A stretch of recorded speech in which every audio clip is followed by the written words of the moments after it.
a useful and beneficial way to produce new medications for severe diseases such as cancer, or to make new antibiotics for severe flu.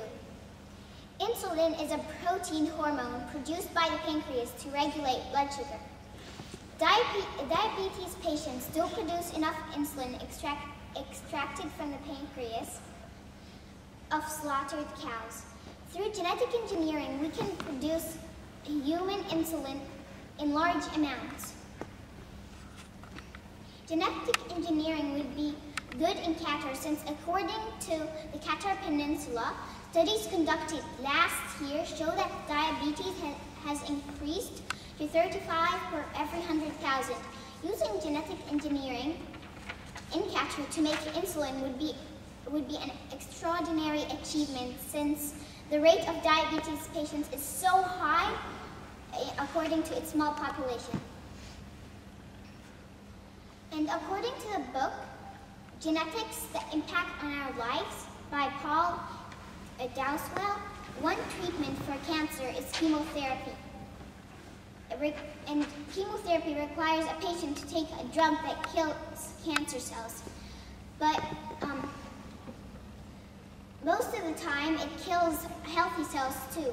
But luckily, using genetic engineering, scientists have also recently discovered one gene that protects the body against cancerous chemicals. This could lead to the development of a cancer preventing pill. And this is from Todd Penella. He and his wife tried to get children for several years, but they weren't able to.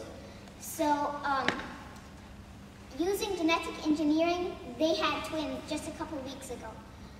And this is what he said.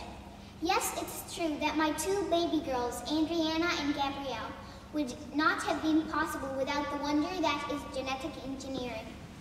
They were both created using a process called in vitro fertilization. The twins are doing wonderfully now and are at home with mom and dad.